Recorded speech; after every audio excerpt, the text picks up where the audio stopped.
marinig tayo ng Kongreso, marinig tayo ng Senado. Ito guys, masaya oh. Habang nagrarally ang bunyog, dumaan itong mga riders, mga Duterte supporters ito. O nagkasabay-sabay na dito sa Congress.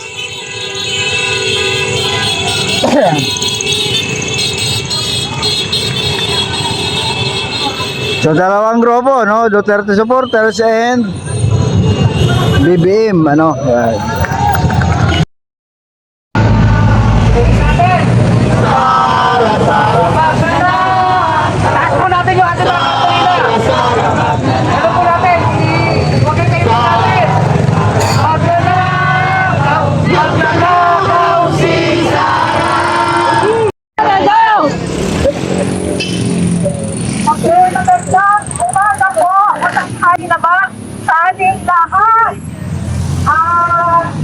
Nagtitiis tayo ngayon sa init.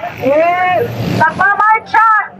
Pumunta dito para natin mahayag ang ating saloobin. Sama ng loob sa ating pangalawang Pangulo na ngayon ang pangalawang impeachment hearing. Ako po ay naka-assign sa Visayas sa Bunyog Maranita. At ako rin po ay nagbablog. Ako nagbubo sa atin.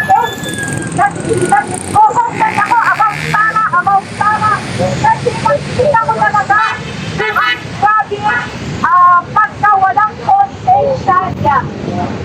Pagkatapos, pag tinisira natin siya, nako, nandun kagad ang mga DDS, talagang pinupunang tayo. So, gusto kong sabihin, si Inday Sara Dizay ay walang konsensya.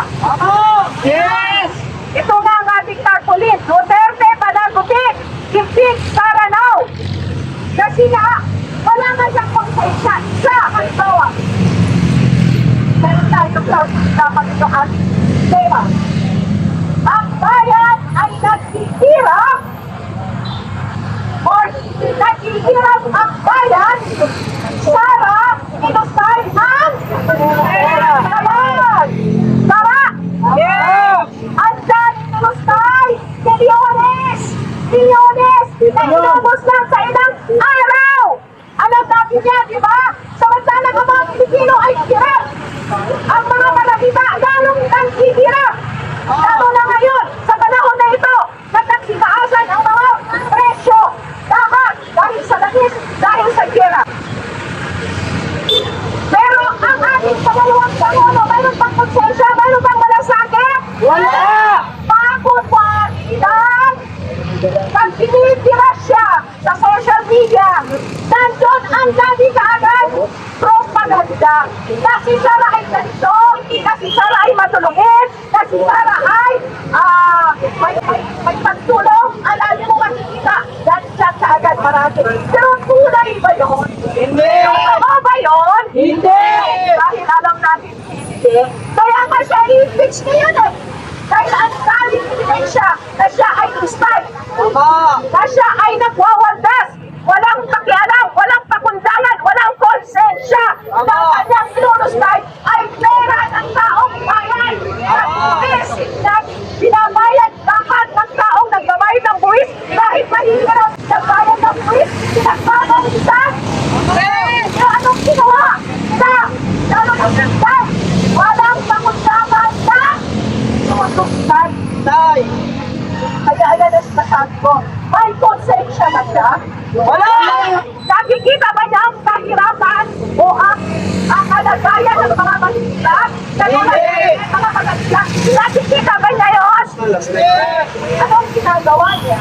Ama, nagbabakasyon kung saan-saan. Madali pumunta sa ibang bansa. Dahil kaninong pera ang gamit? Kaninong pera ang gamit? Tama yan! Kaya tama lang ba at siya ay impeach mo? Tama lang.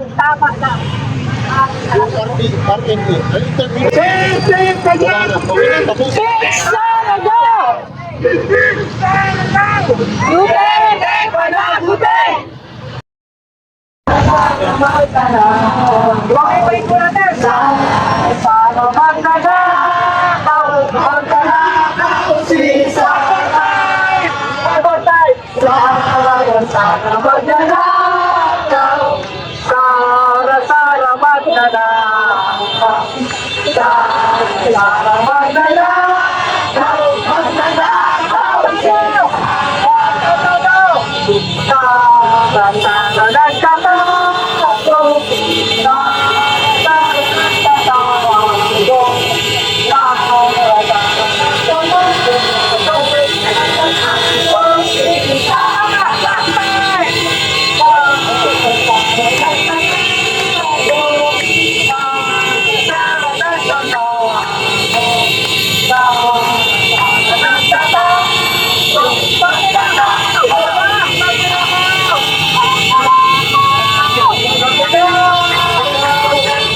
gobyerno.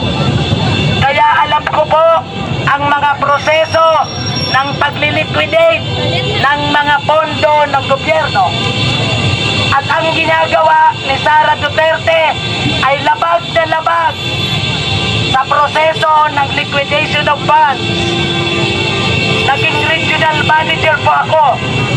Alam na alam ko ang responsibilidad ng isang head of office. Bakit tayo nandito? Kasi ang buhay ng mga Pilipino. Samantalang sila sawan-sawa sa pera kasi 125 billion 11 days lang ginastos na. Nagkasakit po ang asawa ko, hirap na hirap kami kasi walang libreng hospital sa kanila. Ganun kahirap ang dinadanas ng mga ordinaryong Pilipino. Pero sila napakadaling gastusin ang 125 billion. Ito ang nakakasama ng loob. Hirap na tayong lahat. Kahit na meron tayong kinikita, hirap pa rin tayo.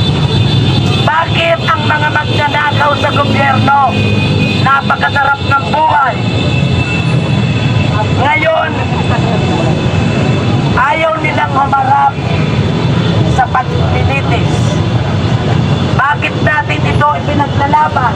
Gusto natin malaman ang katotohanan. Kasi, may buwa, ang daming fake news na lumalabas. Gusto natin buksan ang bank account para makita natin kung magkano talaga ang laman ng kanyang bangko na galing pa sa mga drug lords. Yan ang akusasyon sa kanya. Gusto natin malaman kung totoo ba talaga yun. Bakit tayo nagsasakripisyo? Napakainit ng panahon pero nagsimulat tayo dito. Wala naman nagpapayag sa atin. Nagkakasikutan pa nga tayo. Kasi namamasahin tayo mamuntang sa ito ba? Walang bayad dito. Pero tubig lang. Pero nagsasakripisyo tayong lahat. Kasi gusto natin marinig tayo. Marinig tayo ng Kongreso. Marinig tayo ng Senado. Kailangan tuloy-tuloy ang paglilitis. Kailangan ituloy. Kailangan lumabas ang katotohanan.